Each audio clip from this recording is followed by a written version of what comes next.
elles sont mères, épouses, favorites ou pucelles et ont influencé le cours de l'histoire de France. Aliénor d'Aquitaine, Jeanne d'Arc, Madame de Pompadour, qui sont ces femmes qui ont marqué de leur sceau les grandes comme les petites affaires du royaume? Vous écoutez Henri II et Catherine de Médicis, première partie. La reine qui s'y gît fut un diable et un ange. Toute pleine de blâme et pleine de louanges, elle soutint l'État et l'État mis à bas. Elle fit maints accords et pas moins de débats. Elle enfanta 3 rois et 5 guerres civiles, fit bâtir des châteaux et ruiner des villes, fit bien de bonnes lois et de mauvais édits, souhaite-lui, passant, enfer et paradis. Ces quelques vers glanés par le mémorialiste Pierre de l'Étoile, après la mort de Catherine de Médicis, dépeignent une reine à la personnalité double. Si la reine noire décrite par Alexandre Dumas dans La Reine Margot lui confère une image emblématique de souveraine sanguinaire, l'histoire révèle pourtant un personnage brillant et autrement plus complexe. Mais c'est elle, celle que l'on appelait la Florentine ou la conspiratrice, parce qu'elle passe sa vie à conspirer. Michel de Decker, écrivain d'histoire. C'est elle qui va assurer le gouvernement pendant des années. Catherine de Médicis, héritière florentine effacée derrière son époux, le roi Henri II, mais toujours consciente de son rôle au sommet de l'État, se révèle être une fine politique sous le règne de ses fils François II, Charles IX et Henri III. Catherine de Médicis a un sens de la famille très fort. Philippe Hamon, professeur d'histoire. Elle sera, pour ses différents fils, une mère attentive, parfois un petit peu envahissante, mais très attachée à l'exercice de leur autorité. Soucieuse de maintenir l'intégrité d'un royaume déchiré par les guerres de religion, elle tente d'abord de mener une politique de conciliation, en affirmant une volonté royale par-delà les clivages des partis et des confessions. Face à l'échec de cette politique, elle se pose alors en souveraine implacable. Elle entreprend une répression qui va conduire au tristement célèbre massacre de la Saint-Barthélemy. Catherine de Médicis s'éteint le 5 janvier 1589, sans assister à la mort de son fils préféré, Henri III, qui entraîne avec lui la chute irrémédiable de la dynastie des Valois, après 260 ans de règne. La dynastie des Valois accède au trône de France en 1328, après la mort sans héritier légitime du dernier roi capétien direct, Charles IV. C'est alors son cousin, Philippe de Valois, qui devient roi sous le nom de Philippe VI. Il ouvre la voie au Valois le plus célèbre de l'histoire, François Ier.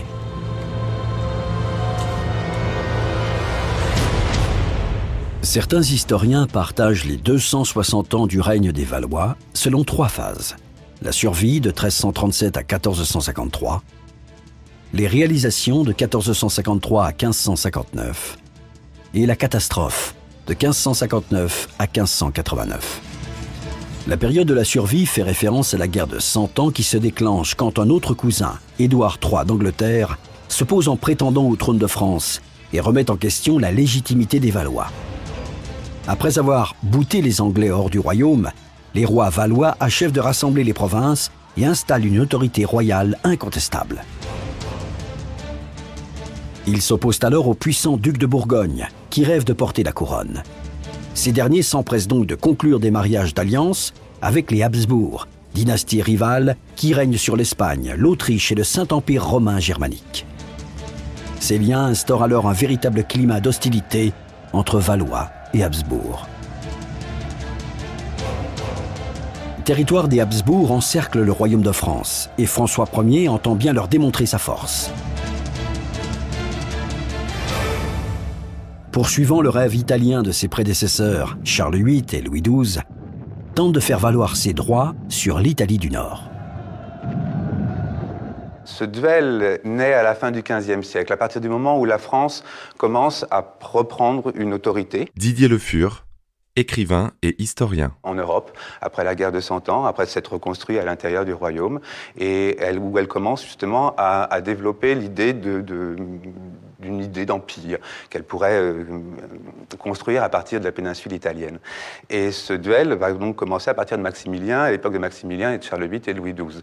Et il va devenir beaucoup plus fort et beaucoup plus violent à partir de 1519, à partir du moment où François Ier va envisager l'élection impériale et donc prétendre officiellement à la couronne du Saint-Empire.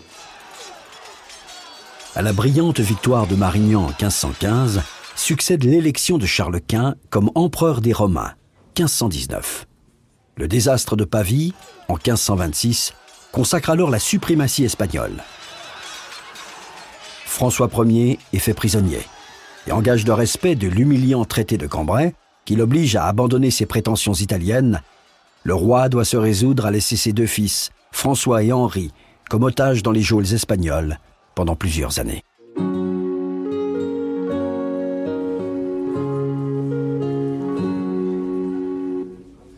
L'idée pour François Ier, en tout cas dans les années 1530, parce qu'il n'a plus d'argent pour faire monter une armée, eh bien, il va essayer de jouer avec la diplomatie.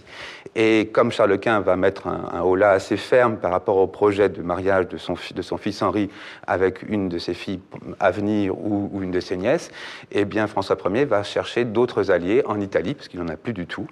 Et il va chercher le pape, c'est l'allié qui pourrait être le plus puissant, pas forcément militairement, mais sur le plan politique. Et Clément VII, à l'époque, a une nièce, Catherine, qui a exactement le même âge, à 15 jours près que Henri, et qui vit dans un couvent, qui est potentiellement héritière de Florence, mais aussi du duché d'Urbain. Et que ce mariage-là, pour François Ier, permettait donc du coup d'implanter la France dans un territoire où la France pouvait avoir des droits, donc sur le duché d'Urbain, et avec l'appui en plus politique du pape, qui lui permettait soit de revenir sur Milan, soit d'aller vers Naples. François Ier négocie avec le pape Clément VII, alors en guerre contre les Habsbourg, un mariage d'intérêt entre son fils cadet, Henri, et l'héritière orpheline des Médicis, Catherine. Issue d'une puissante lignée patricienne italienne, la jeune femme n'est pas de sang royal. Peu importe, car en tant que cadet, Henri n'est pas destiné à régner, sauf en cas de décès de son frère aîné, ce qui va se produire en 1536. Née à Florence, petite fille du célèbre Laurent le Magnifique, grand mécène et diplomate, fille de Laurent II de Médicis, duc d'Urbino, et de Madeleine de la Tour d'Auvergne, la Duchessina est l'héritière d'une immense fortune. Devenue orpheline dans sa première année, Catherine est élevée à la cour des papes Médicis durant la guerre sanglante qui les chasse de Florence.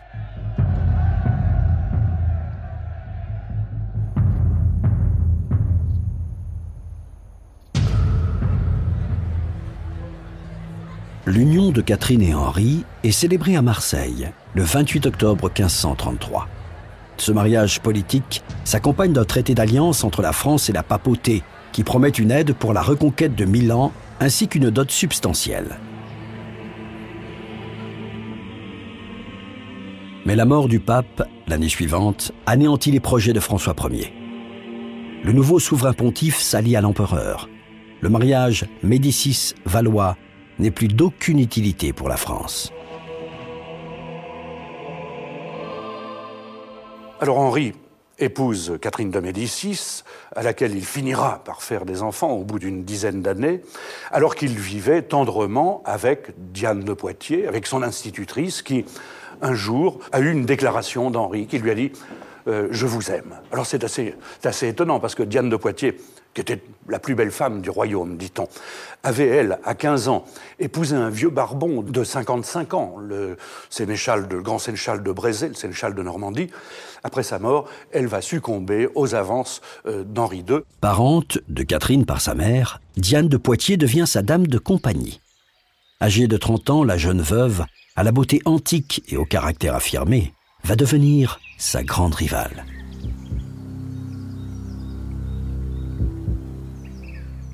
Catherine de Médicis, elle sait parfaitement que les mariages sont des mariages politiques, ne sont pas forcément des mariages d'amour, non même jamais pratiquement, et que l'idée d'une favorite ou d'une concubine existe déjà. À la cour de Florence, il y en avait plein, à la cour de Rome, il y en avait plein aussi. En Italie, c'était une monnaie courante. Elle est arrivée en France et elle a vu son époux avec une maîtresse. Ça n'a pas dû choquer grand monde en tout cas, et surtout pas elle.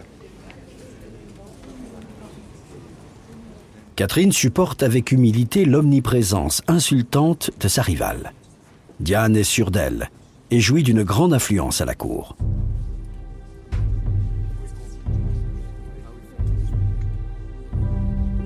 Pour légitimer sa place, Catherine sait qu'elle doit donner un héritier à Henri, mais elle va rester stérile durant les 10 premières années de leur mariage. Brillante et cultivée, héritière d'une famille de mécènes aimant le luxe et les fêtes, Catherine use de tous les stratagèmes pour gagner l'affection de son beau-père, le roi François Ier. Elle se tourne aussi vers les sciences occultes, afin de trouver un remède à cette infertilité qui fragilise son statut. Catherine donne finalement naissance à un premier fils, futur François II, en 1544. Puis suivront 10 autres enfants, dont 7 survivront jusqu'à l'âge adulte.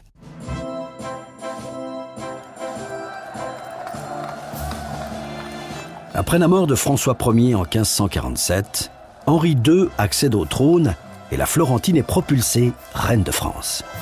Le roi poursuit le rêve italien de ses prédécesseurs, qui se transforme en duel Valois-Habsbourg.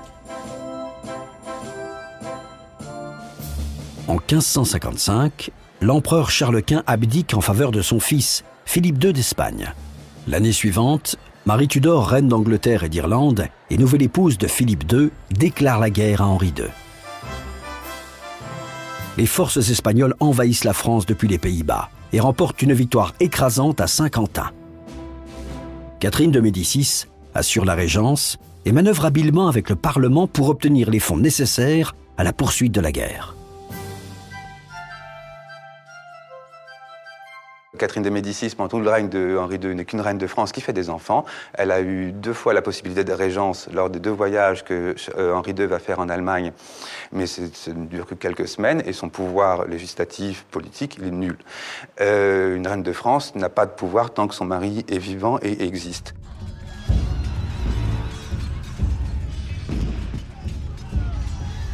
La paix de Cateau-Cambrésis, signée les 2 et 3 avril 1559, met un terme aux guerres d'Italie et confirme la suprématie espagnole en Europe.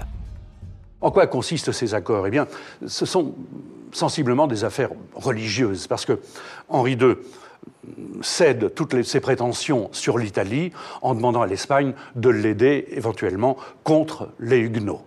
Et avec l'Angleterre, eh bien, il joue le jeu contraire. Il dit à Élisabeth, la reine d'Angleterre, eh bien écoutez, en effet, vous avez consacré le culte anglican chez vous, je ferme les yeux, mais vous me rendez Calais. Il a récupéré Calais. Cette paix de 1559 est essentielle parce qu'elle va permettre à la fois de mettre un point final à plus de 40 ans de guerre, ce qui n'est pas rien, à recréer des liens entre l'Empire, conduit non plus par Charles Quint parce qu'il a abdiqué, mais par son fils Philippe II, et en partie en tout cas, et par l'Angleterre qui maintenant est sous la tutelle de Élisabeth Ier. C'est aussi une période donc où la France va affirmer son abandon de l'Italie. La réforme protestante séduit de plus en plus d'adeptes, et Henri II ne parvient pas à instaurer l'unité religieuse du royaume. Il mène alors une politique répressive à l'égard des Huguenots. La période d'Henri II, c'est le début des guerres de religion, exactement. Et Henri II n'est pas très partisan de la cause huguenote ou protestante.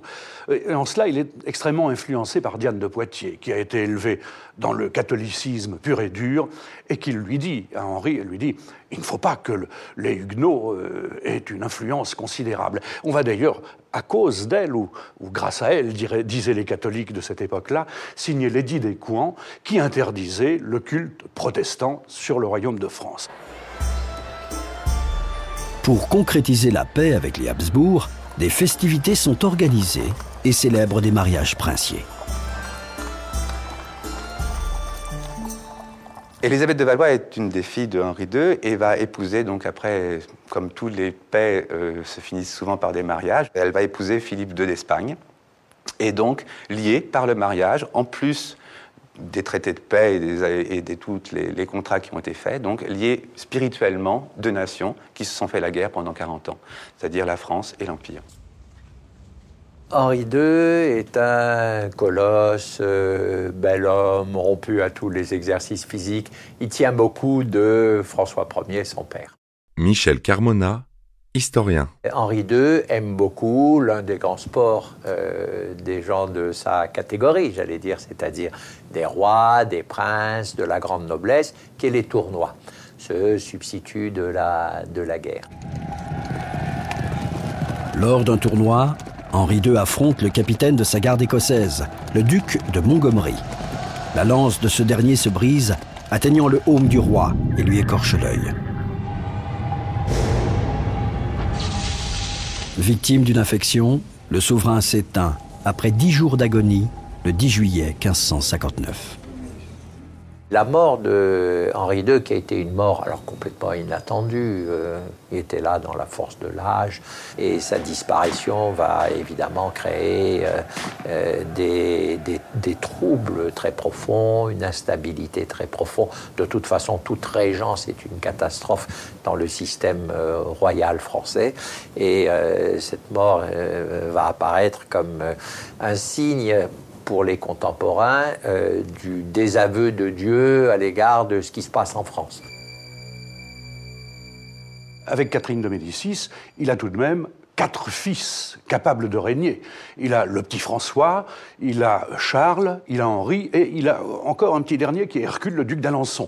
Donc ce serait bien le diable quand même que parmi ces 4 héritiers, il n'y en ait pas un qui ait un fils susceptible de régner un jour ou l'autre.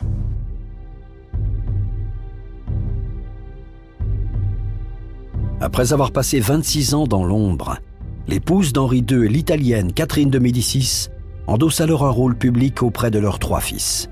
Elle va se consacrer à poursuivre l'œuvre de son défunt mari.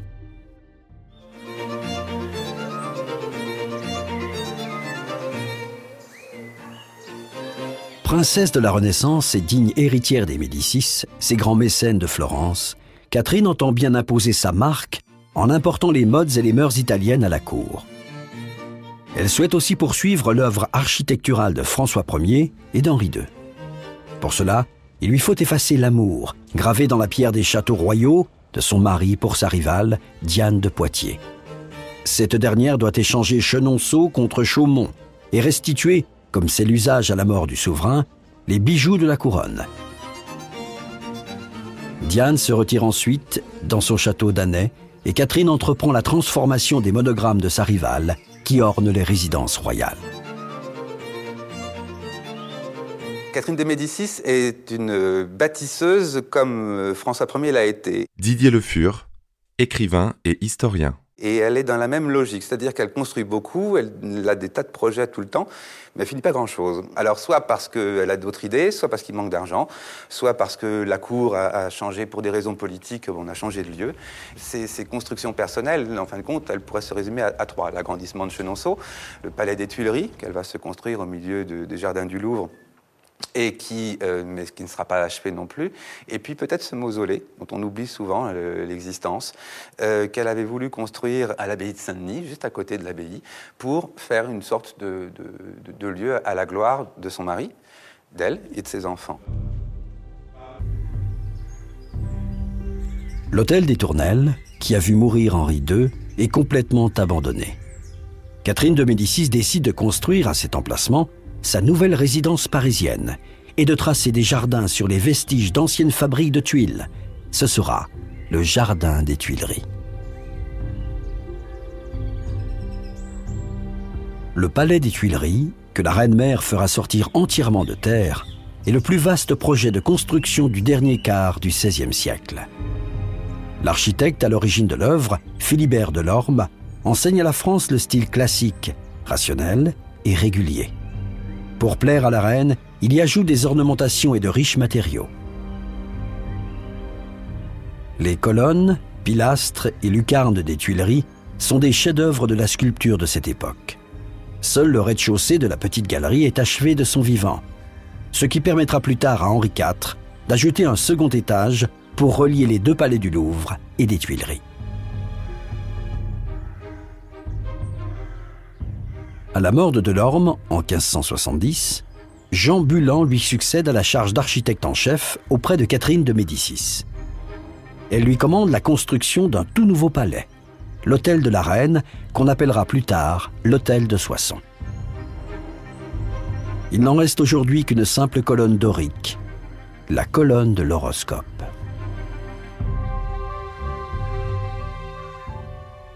Catherine de Médicis, après la mort d'Henri II, un grand projet, évidemment, c'est de faire construire à Saint-Denis, là où tous les rois de France, depuis l'origine, étaient enterrés, à la basilique de Saint-Denis, une merveilleuse chapelle qui s'appellera la chapelle des Valois. Et puis, elle va aussi continuer d'améliorer quelques châteaux. Elle continue l'œuvre architecturale qu'avait souhaité son mari Henri II.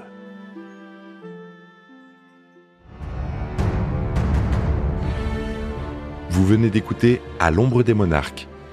Si vous avez aimé ce podcast, vous pouvez vous abonner sur votre plateforme de podcast préférée et suivre Initial Studio sur les réseaux sociaux.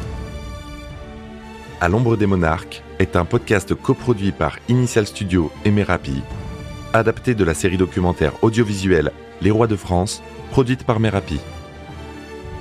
Cet épisode a été écrit par Thierry Bruand et Dominique Mougenot.